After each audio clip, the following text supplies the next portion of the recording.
Hi everybody, it's Whitney here with Warwick County Soil and Water Conservation District. Welcome to our Quarantine Conservation series.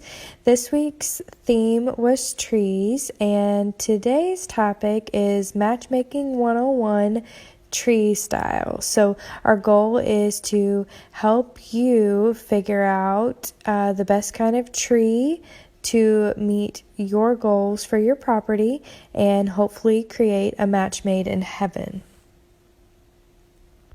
So first things first, let's talk about what your goals are for your property. So I've listed out here a few of the more common goals that people have when it comes to picking trees and planting them on your property. The first one is shade, and then specimen or ornamental trees, windbreaks or privacy screening trees, fruit trees, and wildlife habitat. We're going to talk a little bit about each of those, and then I'm going to give you some native tree options that will meet that specific goal. The first type of tree that we're going to talk about are shade trees, and these trees are often deciduous and have very dense canopies.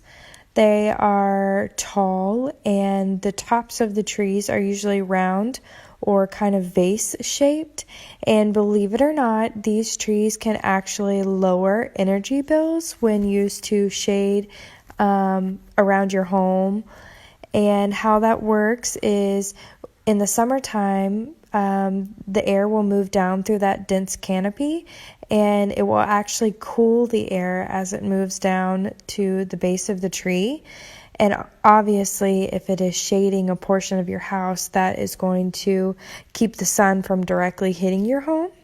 And in the winter time, because it's a deciduous tree, it will lose its leaves and allow sunlight to penetrate through the branches and warm up the roof of your home. So it works well to lower energy bills in both seasons. It's a pretty neat factor. A few of the more common native shade trees here in southern Indiana are our oaks, maples, ash, elm. Those are all pretty large trees with very large, dense canopies. Now, this is not an exclusive list. There are lots of other native trees that you could purchase and plant to provide shade on your property. These are just some examples of the more common ones, the ones that may be easier for you to find. Next up, we have our specimen or ornamental trees. Now, these trees are desirable mostly for their looks. So they're not necessarily there to provide shade or just wildlife benefit, but they come in all shapes and sizes. They usually have a really pretty spring bloom and fragrant as well. They may have a unique shape or foliage or really attractive fall color. Now, here in Indiana, we have lots of native trees that have these characteristics, and the great thing about them is you kind of get more bang for your buck here. So you may be purchasing it because you love the gorgeous pink bloom that it has in the spring, but because you selected a native variety, you're also going to be providing a wildlife benefit to our pollinators in the spring too. So I really encourage you to shop native, and just because it is native does not mean that it cannot be beautiful. So I'm going to give you some examples here in just a second of some flowering native trees and also some that have that really intense fall foliage. So here is a list of some of our popular native flowering trees. They include redbuds, dogwoods. We actually have a native magnolia, which is really neat. The tulip poplar, and that's the yellowish flower that I have shown here.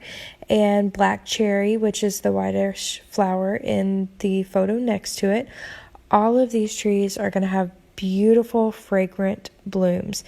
But like I mentioned earlier with the shade trees, this is not an extensive list. There are lots of other native plants that you can get in Indiana that will flower and be a really attractive addition to your property. These are just some of the ones that are a little bit more easy to track down. So some of the more popular native fall foliage trees that I wanted to just point out to you guys are the scarlet oaks, and they'll be kind of reddish. The black oak is reddish as well. The sugar maple, it actually transitions over the fall season, so it goes from yellow to orange and even to a reddish color. And then we also have the tulip poplar that will have yellow leaves as well. Next up, we have our windbreak or screening trees. These are exactly how they sound. They're designed to provide a buffer from the elements like the wind or privacy, whether it be neighbors or from the street. These trees are often evergreen, and they are often that because they have year-round foliage, and they tend to be very dense foliage, so they're hard to see through. So that's why most of the trees that I'm going to share with you in the next slide are evergreen trees. They do a great job at windbreaks and screenings, and we have a lot of awesome native options for this as well. Some of the native species for windbreaks and screenings are the bald cypress, which happens to be one of my very, very favorite trees, eastern red cedar, northern white cedar, red pine, and white pine. And most of those trees are fairly easy to find at local nurseries. So I don't think you'll have a hard time coming across any of those species. So the next kind of tree that we're going to talk about are native fruit trees. And most of the time when I bring up native fruit trees to people that aren't overly familiar with what Indiana natives have to offer, they are baffled that Indiana forest can provide fruit. So a few of the most common kinds are pawpaw, and that is the one with the yellowish fruit in the picture below. I've heard a lot of people compare them to plantains. They are actually really, really good. There are persimmon trees that are native to Indiana. People do a lot with persimmons, and if you have never had a persimmon cookie or a persimmon muffin, you are really missing out on life. We also have the American plum, crab apples, and black cherries. Now, I do think that there are a few more native species in Indiana that produce fruit, but like I said, I'm just trying to give you the more popular varieties. Last but certainly not least is our wildlife benefits. So there may be some of you out there that want to plant trees specifically to benefit wildlife. I apologize. I know my bullet points are a little bit wonky in some of these slides, but I can't seem to get them fixed. So we're just going to roll with it. But the three main benefits to wildlife that our native trees can provide is cover, food, and nesting sites. So the great thing about planting natives is that 9 times out of 10, if you choose to plant a native tree in your yard, you're not going to just have one of these categories. So if you plant a oak tree for shade, you're not just getting the shade benefit, you're also going to get beautiful fall color, and you're going to benefit wildlife. So that's going to be more cover for birds, nesting sites, acorns for deer and squirrels. So you really kind of hit a home run when you select native species.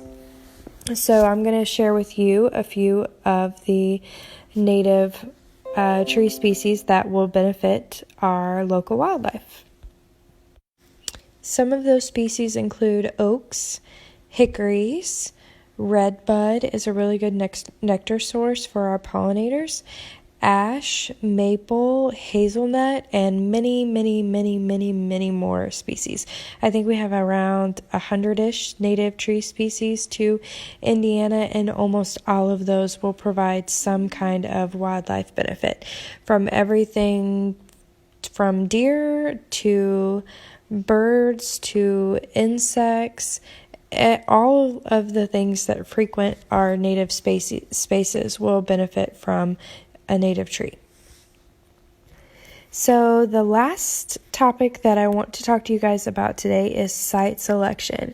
So we've talked a lot about different categories of trees, but we haven't talked about what those individual species needs may be.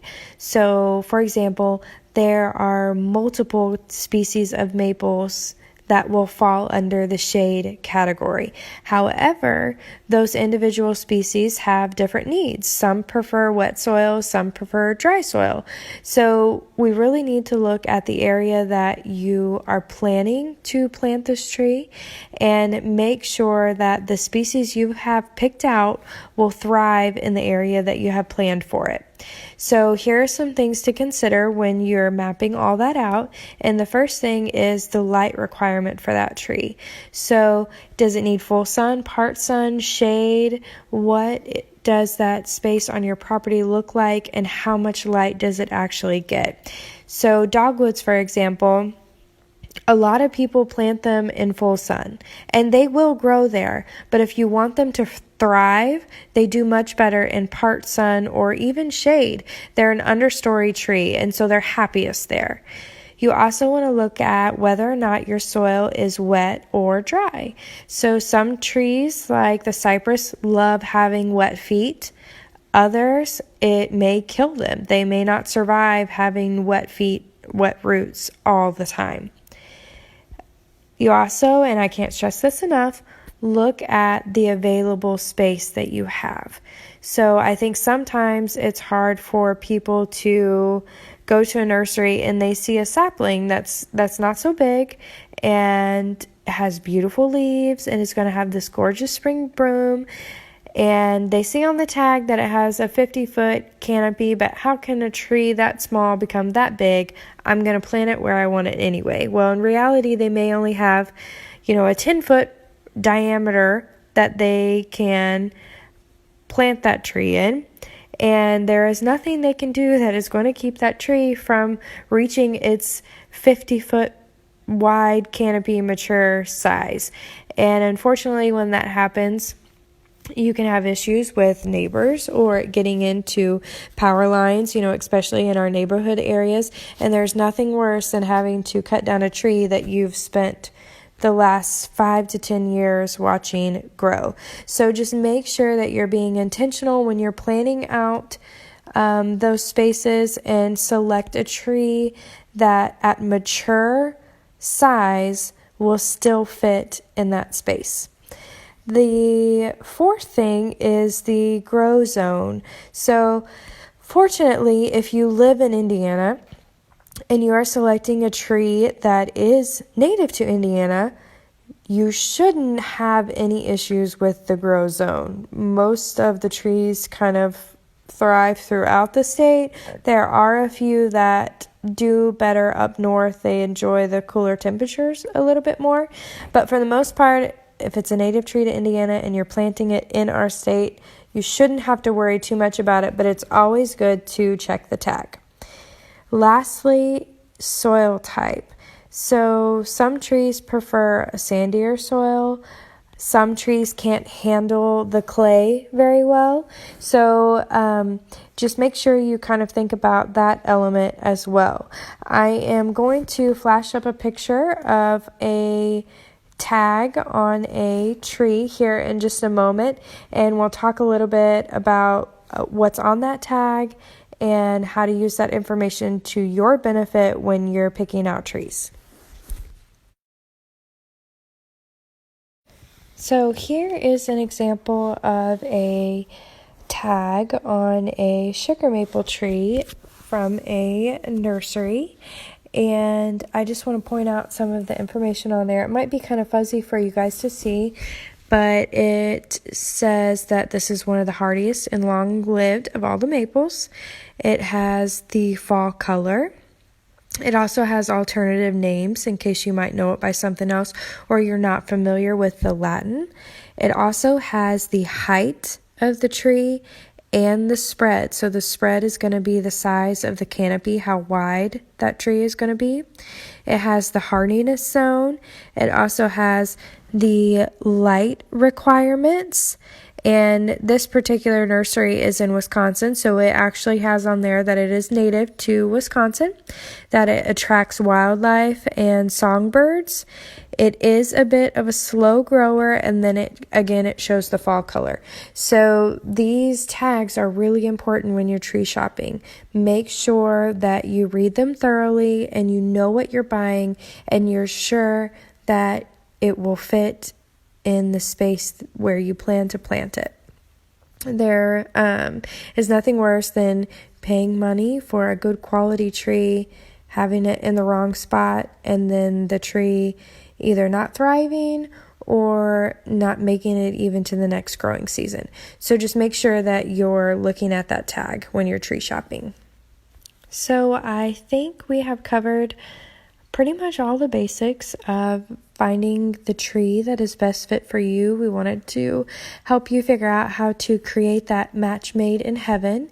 There are a lot of resources out there. If you don't live in Indiana, I'm sure you can just Google your state and native trees and you will find tons of information on what's available in your state. If you are in Indiana, Warwick County specifically, we would be happy to help you through this process. So if you would like for us to come out and give you a site visit or help you figure out what tree would best meet your goals, we're happy to do that. We also have some grants through our district to help provide you with trees, some cost share to go towards purchasing those trees. So feel free to contact our office or send us a message and we will be happy to help walk you through that process. If you're not in Warwick County, I still encourage you to contact your local soil and water district. They're a great source of information, and if they don't have the answers, they can certainly point you in the direction of someone who will. So thanks for watching today. We really appreciate it, and have a great rest of the week.